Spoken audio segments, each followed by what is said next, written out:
Tragedia a San Biagio di Callalta, 37enne, nonno mese di gravidanza, si sente male durante il corso preparto, tempestivi soccorsi, ma purtroppo per la mamma e il piccolo che portava in grembo non c'è stato nulla da fare, disposta l'autopsia.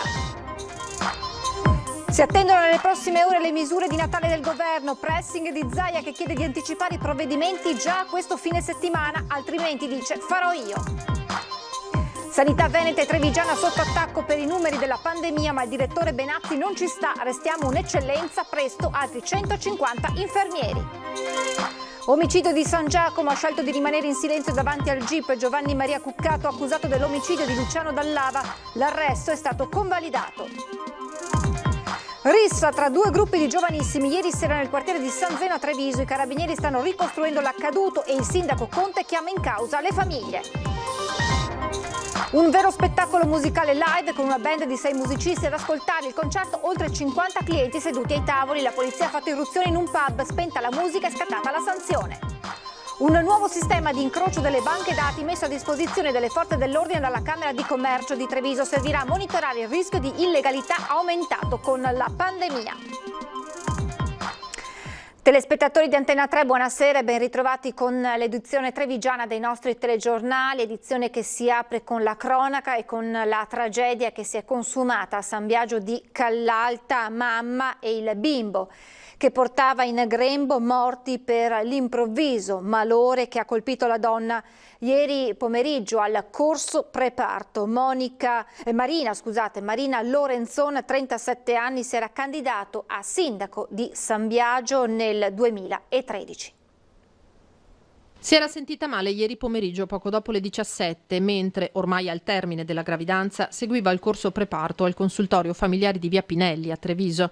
L'improvvisa perdita di sensi, l'immediata chiamata al 118 con l'equipaggio dell'ambulanza arrivata sul posto che ha cercato di rianimarla, trasportandola al Cafoncello, distante solo poche centinaia di metri, in condizioni già disperate. Ma Marina Lorenzon, 37enne, originaria di San Biagio di Callalta, non ce l'ha fatta. E non ce l'ha fatta neppure il suo bambino, che in sala operatoria gli specialisti del reparto di ostetricia, malgrado non si rilevasse attività vitale, hanno fatto nascere con un cesareo d'urgenza, tentando poi invano di rianimare il corpicino. Un doppio dramma che colpisce la Marca e la comunità di San Biagio. Non ci sono parole per descrivere quello che in questo momento sto provando e probabilmente anche le persone che vengono a conoscenza di questo fatto, non ci sono parole, è una tragedia. Marina nel 2013 aveva corso per la carica di sindaco nelle file del Movimento 5 Stelle con tante idee che sintetizzava così. Lo slogan è comune partecipato, scelte condivise. Suo avversario proprio l'attuale sindaco Alberto Cappelletto, che ricorda quella giovane con tanta voglia di fare per il suo comune.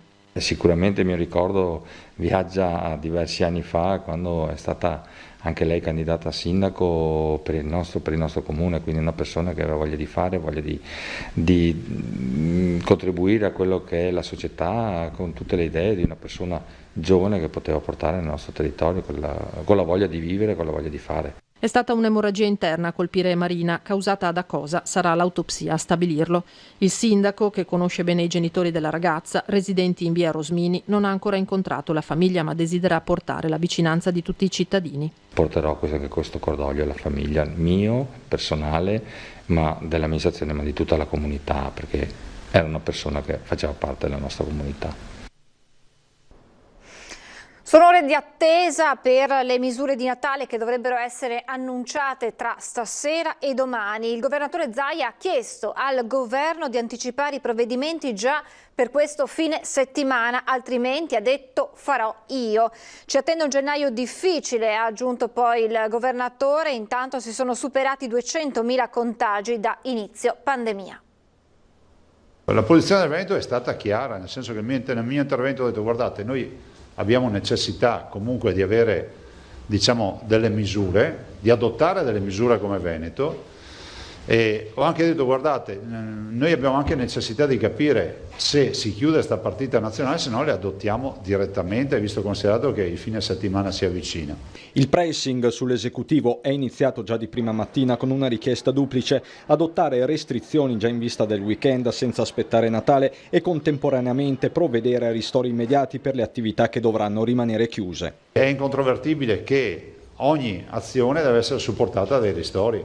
Una posizione chiara che arriva nelle ore in cui il Veneto supera i 200.000 contagi dall'inizio della pandemia, con una pressione che continua a rimanere elevata sugli ospedali, dove però la disponibilità di posti letto è di circa 4.000 unità. Su 13.820 letti disponibili, spiega Zaia, circa 9.800 sono quelli occupati, poco più di 7.000 da pazienti ordinari, il resto da soggetti Covid. Ma non sono solo i dati attuali a spingere il governatore a chiedere misure restrittive, quanto le prospettive per gennaio, con la coincidenza di vaccinazioni anti-Covid, riapertura sempre meno certa delle scuole superiori, picco dell'influenza stagionale. Il personale che dovremmo utilizzare per la campagna vaccinale in maniera importante è comunque personale della macchina sanitaria.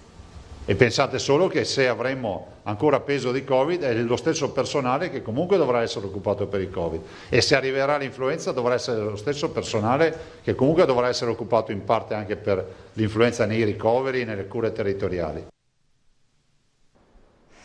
E sulla situazione delle terapie intensive, dopo le polemiche di questi ultimi giorni, è intervenuto proprio nel punto stampa di oggi anche il dottor Rosi, coordinatore del Centro Regionale Emergenza Urgenza. 840 letti disponibili in totale nella prima fase Covid. A giugno ne sono stati aggiunti 211 più un ampliamento di organico, mentre ad agosto ripresi i 191 CREU e 90 riconvertibili, cui si sono aggiunti 167 letti riconvertiti dai subintensivi per ospitare sia intensiva che sub. Dal 5 maggio DGR 552 che ha creato il primo piano di emergenza ospedaliero per la risposta al Covid, dove si parte dalla dotazione ordinaria dei 500 erotti posti letto di terapia intensiva che abbiamo stabili, e ci si va ad aggiungere i posti letto ad attivazione CREU 191. Posti letto ad attivazione CREU sono dei posti letto sempre pronti, allestiti in dei locali che sono tenuti chiusi. Rosi ha poi fotografato il quadro attuale con un andamento un po' altalenante. Con questi 160 letti arriviamo ai famosi 1000. Con la DCR 1103 rispetto alla 552 noi andiamo a dire anche dove li mettiamo, cioè individuiamo ospedale per ospedale dove vanno messi questi letti. E quindi qui letto per letto abbiamo la planimetria con il punto esatto e la numerazione sulla planimetria, che lo vedete, e abbiamo anche un dettaglio, una specie di foglio Excel dove è scritto se quel letto è attivabile, in che tempi e con che operazione è necessaria in termini di riduzione di altri servizi per andare ad aprirlo. Se mi chiedete se oggi sono più attivi, la risposta è no, perché attivare 1000 letti vuol dire bloccare qualsiasi altro tipo di attività, escluso le gravi emergenze. Rosi ha poi fotografato il quadro attuale con un andamento un po' altalenante. Attualmente sono 587 i letti di terapia intensiva occupati, di cui 209 non Covid. La novità rispetto a marzo è che abbiamo pazienti più gravi in terapia intensiva, perché a marzo la percentuale di subintensiva era molto bassa. Oggi invece chi arriva in terapia intensiva ha un quadro mediamente più grave, questo spiega anche una mortalità più alta. Il 10% dei morti ha meno di 70 anni e sono 500 ad oggi, molti in buona salute. Il personale nostro sta facendo un lavoro veramente mostruoso e per un periodo di tempo molto prolungato. Questo è un altro degli aspetti che ci preoccupa, perché al di là della disponibilità dei letti che non si consumano, il personale ovviamente invece soffre di questa cosa.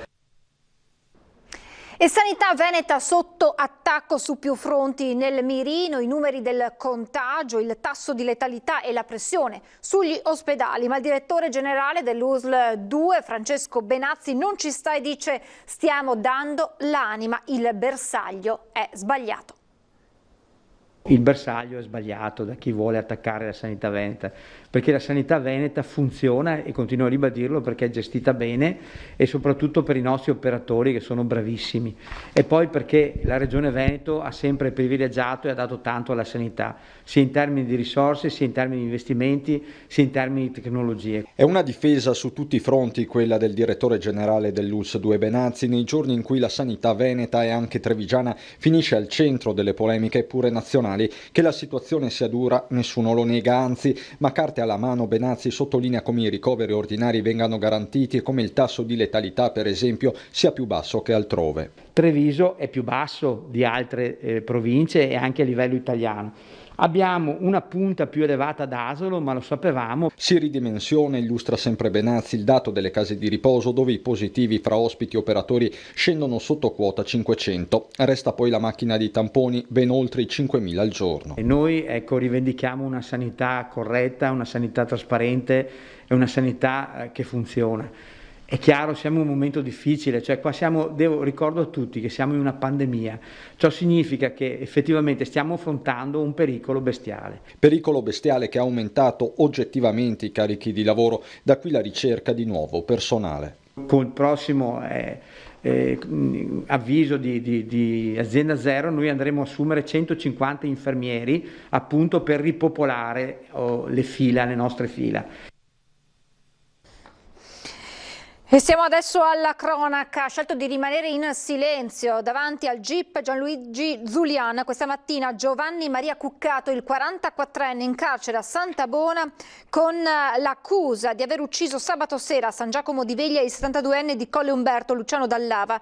Nell'udienza di convalida Cuccato si è dunque avvalso della facoltà di non rispondere, ribadendo solamente di non aver avuto intenzione di uccidere quella sera, ma di aver agito in preda ad un raptus di gelosia senza riuscire poi a controllare la situazione. L'arresto è stato convalidato. Il 44enne rimane in carcere con la duplice accusa di omicidio volontario e tentato omicidio della 39enne che si trovava con il pensionato, aggravati dai futili motivi. Domani mattina il conferimento da parte della procura dell'incarico per l'autopsia che dovrebbe svolgersi venerdì. Un vero spettacolo musicale live con una band di 6 musicisti. Ad ascoltare il concerto oltre una cinquantina di clienti seduti ai tavoli. La polizia ha fatto irruzione al pub The Wishing Well in Viale della Repubblica a Treviso.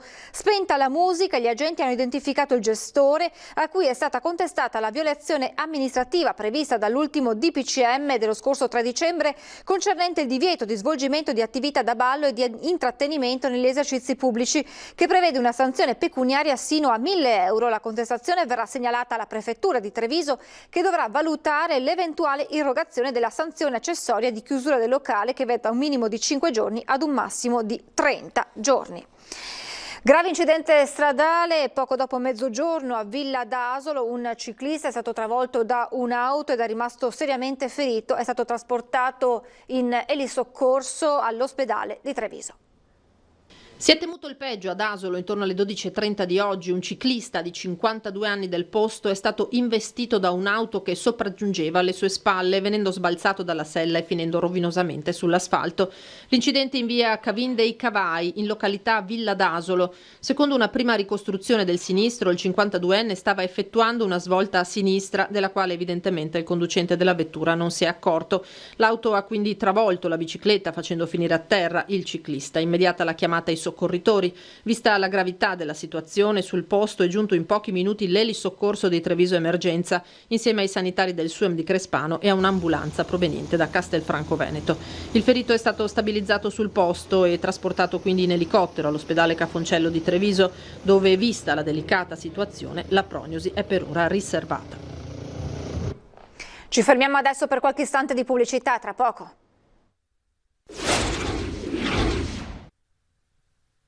Rieccoci in diretta, vasta operazione contro i furti dei carabinieri, in volo anche l'elicottero per supportare le pattuglie impegnate in posti di blocco lungo le principali arterie della provincia. Nei giorni scorsi il territorio di San Fior era finito nel mirino dei ladri, con una serie di furti messi a segno in alcune abitazioni da dove erano stati portati via gioielli e contanti. Anche alla luce di questi episodi, ieri una quarantina di carabinieri dei comandi di Treviso e Conegliano ha dato vita ad un vasto servizio di controllo del territorio. Si è avuto il supporto della componente specialistica del nucleo elicotteri che ci ha consentito di eseguire numerosi controlli sia sui veicoli che sui avventori di locali. L'operazione, che si è concentrata soprattutto nell'orario pomeridiano e serale, ha interessato oltre che San Fior anche i comuni di Treviso, Conegliano, San Vendemiano, Marino di Piave, Villorba, Preganziole, ancora Silea e Mogliano, interessati dal fenomeno dei furti. È un fenomeno che rimane sempre purtroppo attivo e diffuso soprattutto nelle fasce pomeridiana e serale. I militari hanno predisposto posti di blocco lungo le principali arterie della città e della provincia e che hanno portato all'identificazione di una 70 di persone e ad una 50 di veicoli. Saranno intensificati soprattutto in occasione delle festività natalizie, tenuto conto che anche con i limiti disposti per le normative anti-Covid, comunque è il periodo in cui la gente maggiormente si reca al di fuori delle proprie abitazioni. I carabinieri impegnati anche ieri sera per una rissa tra due gruppi di giovanissimi nel quartiere di San Zeno. Le indagini sono in corso per ricostruire quanto sia accaduto. Una volta individuati questi ragazzi, oltre alla denuncia, alla sanzione, sarà mia premura convocare i genitori, perché questo grave problema legato a questi giovani senza regole è strettamente collegato alla mancanza di politiche familiari all'interno del loro nucleo familiare. Chiama in causa le famiglie il sindaco Conte di fronte all'ennesima rissa tra due gruppi di giovanissimi che ieri sera si sono affrontati in via Bembo all'altezza della chiesa di San Zeno. È stato necessario l'intervento dei carabinieri per sedare la lite scoppiata tra tre giovani di origine kosovara tra i 17 e i 20 anni che sarebbero stati aggrediti da un gruppetto di ragazzi probabilmente di origine albanese. Sembra, da quanto ricostruito dai militari dell'Arma, che questi ultimi avessero rubato ai tre 2 cellulari e un portafogli, successivamente rinvenuto poco distante senza i contanti, qualche centinaio di euro. È stato necessario anche l'intervento di un'ambulanza per medicare un ventenne che ha riportato contusioni multiple e una prognosi di 5 giorni. Le indagini sono immediatamente scattate per identificare i responsabili e il possibile movente dell'aggressione. Da quanto emerso al momento sembra che i giovani si conoscessero già tra loro e in passato avessero avuto altri contrasti. Quello delle risse tra baby gang è un fenomeno che negli ultimi tempi sembra essersi spostato dal centro città, scenario di aggressioni passate, alla prima periferia. Si sposta perché i controlli ci sono sempre più insistenti e quindi si spostano per questi atti nelle zone che magari in quel momento sono scoperte dai controlli. In realtà poi vediamo che le forze dell'ordine sono intervenute subito, quindi segno evidente che sia i quartieri che il centro storico sono ben coperti dalla sorveglianza da parte delle forze dell'ordine. È svolta nelle indagini sull'aggressione ad uno studente diciottenne che lo scorso 26 ottobre in centro a Castelfranco era stato colpito con un pugno al viso da 4 giovani, un diciottenne e 3 minorenni dell'Asolano, che sono stati ora deferiti in stato di libertà per lesioni personali in concorso dai carabinieri di Castelfranco. Lo studente, dopo l'aggressione, aveva riportato una ferita lacero contusa alla testa e una prognosi di 10 giorni. I motivi della violenza, da quanto ricostruito, sarebbero riconducibili a qualche parola di troppo volata tra la vittima e gli indagati. Un nuovo sistema di incrocio delle banche dati messo a disposizione delle forze dell'ordine dalla Camera di Commercio servirà a monitorare il rischio di illegalità e infiltrazioni mafiose tra le imprese del territorio, rischio aumentato con la pandemia. Lotta alle infiltrazioni della malavita organizzata, Camera di Commercio e Prefettura hanno rinnovato il protocollo per l'utilizzo, da parte delle forze dell'ordine, dei dati dell'ente camerale, introducendo il nuovo sistema di incrocio delle grandi banche dati, il REX Regional Explorer. Il REX Explorer ha avuto una sua esperienza in Calabria, da dove è nato, e adesso è allargato a tutto il sistema paese.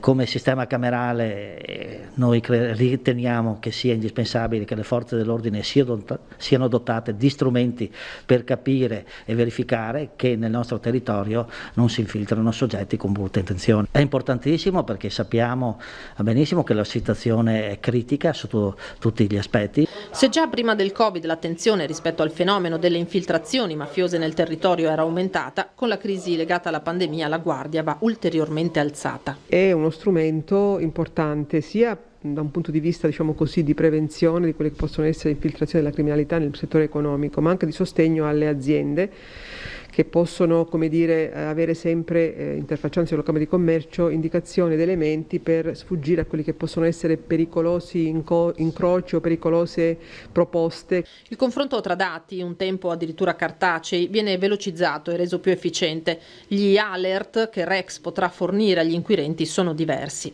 Se una società ha modifica, diciamo, velocemente i propri amministratori, e questi amministratori per esempio hanno un'età o troppo giovane o troppo anziana, oppure se dai bilanci risulta che la società ha una liquidità eccessiva per un po' di anni e dopo magari non ce l'ha più. Circostanze che starà poi alle forze dell'ordine approfondire, ma che costituiranno di volta in volta una conferma oppure un nuovo spunto di indagine. Voltiamo pagina, ha inaugurato un nuovo impianto di ventilazione meccanica controllata nelle scuole elementari di Resana. Si tratta del primo del genere in Italia. L'assessore regionale Donazzan dice potrebbe essere un'ottima soluzione per le scuole del Veneto. Si tratta di un impianto davvero innovativo che è in grado di effettuare il ricambio di aria, favorendo lo smaltimento dell'anidride carbonica e del droplet e filtrando l'aria in entrata.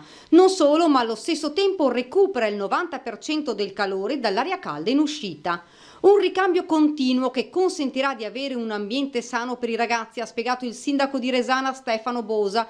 Per noi è stato un investimento importante per le scuole del nostro comune. Un'idea che vogliamo dare anche alle amministrazioni locali di tutto il Veneto per cercare di investire nella salute dei nostri ragazzi, quindi un investimento sulla ventilazione meccanica controllata che può servire sia per la salute dei ragazzi che per il risparmio energetico, che di questi tempi sicuramente è una cosa importante. In un momento così difficile, continua il primo cittadino, potrebbe essere un'iniziativa che tante altre scuole potrebbero portare avanti.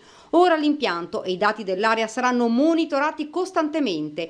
Così vogliamo, termina Bosa, salvaguardare la salute dei ragazzi e dare loro un ambiente sicuro dove poter studiare ed apprendere. Soddisfatta anche la Regione. All'inaugurazione è intervenuto l'assessore regionale all'istruzione e alla formazione Elena Donazzan. Quanto è importante la sicurezza dei nostri ragazzi nelle scuole. E quindi bisogna che proviamo a fare diverse iniziative, tra queste c'è quella della reazione dell'aria che ha dimostrato non solo per il Covid ma proprio una qualità della vita degli studenti. E allora il comune di Resana, il sindaco Stefano Bosa con Brofer, un'azienda del territorio, hanno deciso di dare vita a questo progetto in questa scuola e la regione sarà molto attenta a verificare appunto l'andamento, perché questa potrebbe essere anche un'ottima soluzione per le scuole del Veneto. E adesso un calendario speciale che ha protagoniste speciali. 12 foto, una per ogni mese dell'anno, 12 donne che hanno affrontato la battaglia più dura, quella contro il tumore al seno, e che con questi scatti mostrano tutta la loro voglia di rinascere. Rinascita è proprio il nome del calendario realizzato dall'associazione Amiche per la Pelle Onlus, che verrà regalato a chiunque contribuirà con una donazione all'acquisto di un dermografo sanitario per le pazienti operate al seno. Rimane la migliore alternativa all'intervento chirurgico per la ricostruzione del capezzolo e per, la cancellazione delle cicatrici. Dal punto di vista psicologico è fondamentale, perché è l'ultimo step di un percorso oncologico spesso che può essere molto lungo e durare anche più di un anno, ma soprattutto restituisce la normalità a una paziente che potrà nuovamente guardarsi allo specchio, andare in palestra senza vergognarsi più del suo corpo. L'associazione Amiche per la Pelle da 4 anni è impegnata per la prevenzione del tumore al seno, che rimane ancora la principale forma di cancro tra le donne in ogni fascia d'età e la prima causa di morte, e per una maggiore umanizzazione delle cure che passa anche attraverso un riappropriarsi della propria femminilità dopo l'intervento.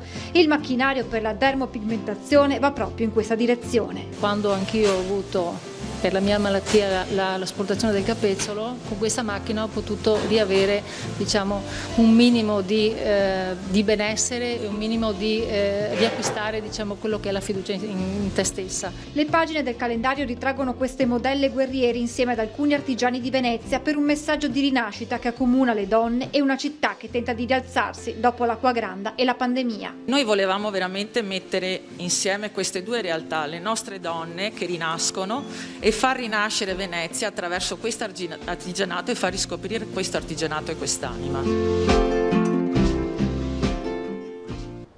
E adesso le notizie da Belluno e provincia.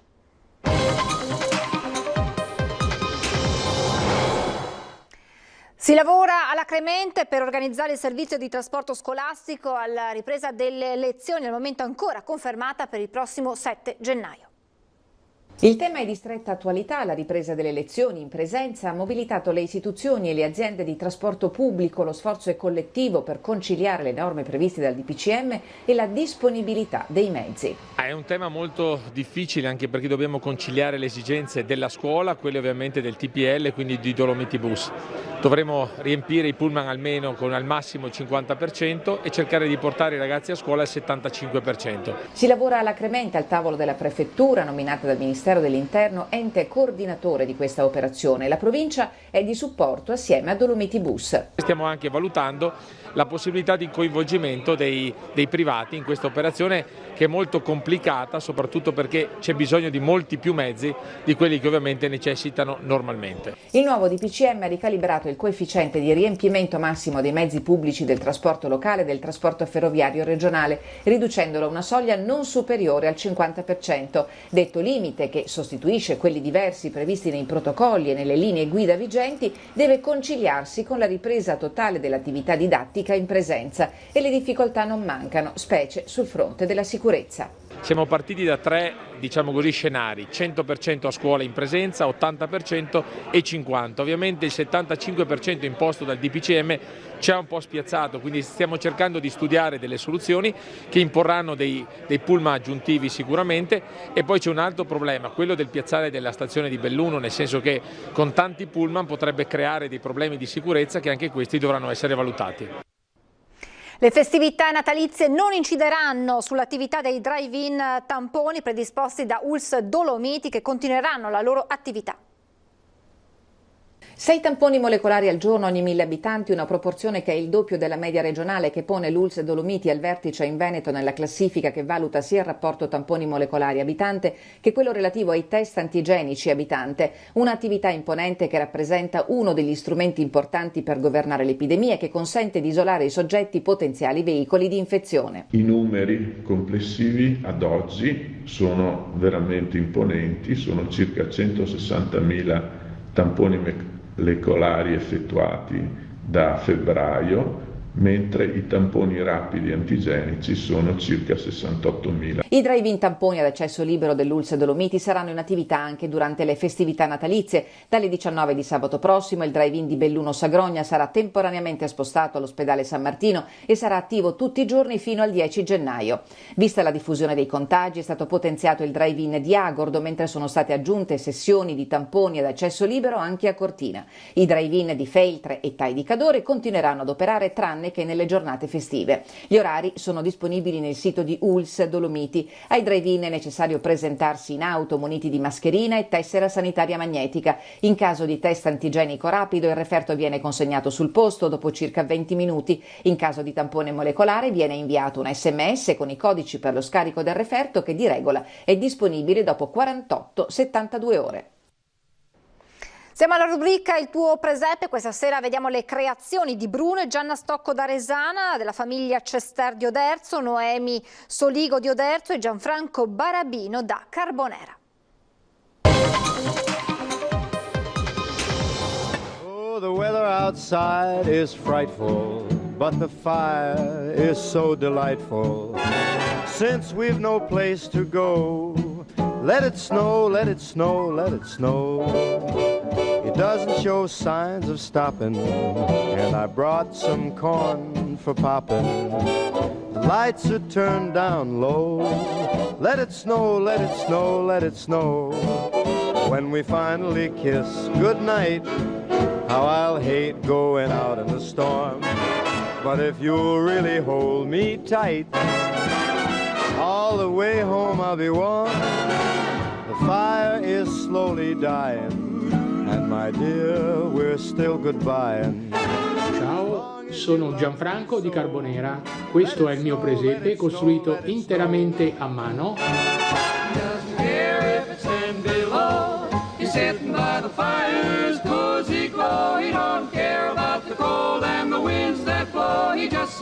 Let it snow, let it snow, let it snow, let it snow. Ooh-wee goes the star. Why should he worry when he's nice and warm? His gal by his side and the lights turn low. He just says, let it snow, let it snow.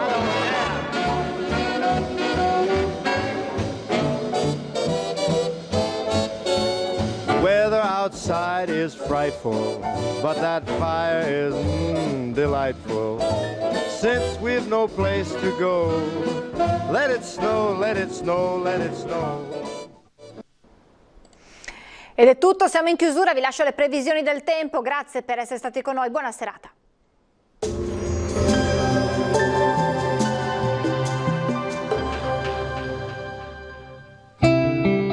Il cuore vive finché ha qualcosa da amare, così come il fuoco avrà qualcosa da bruciare.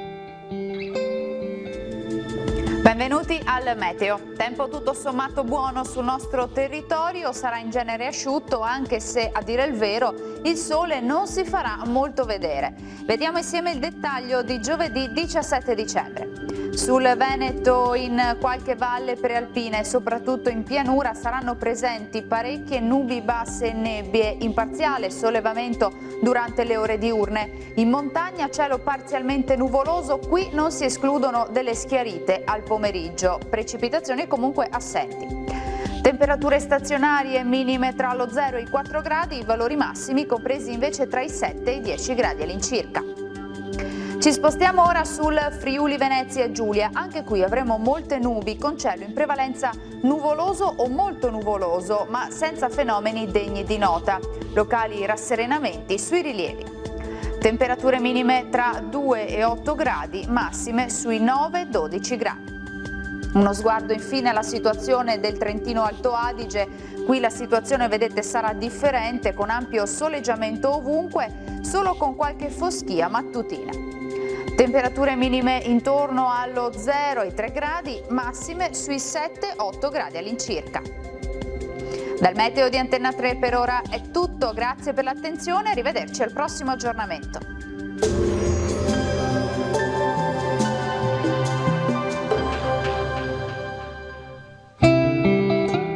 Il talento è scintilla, il genio fiamma.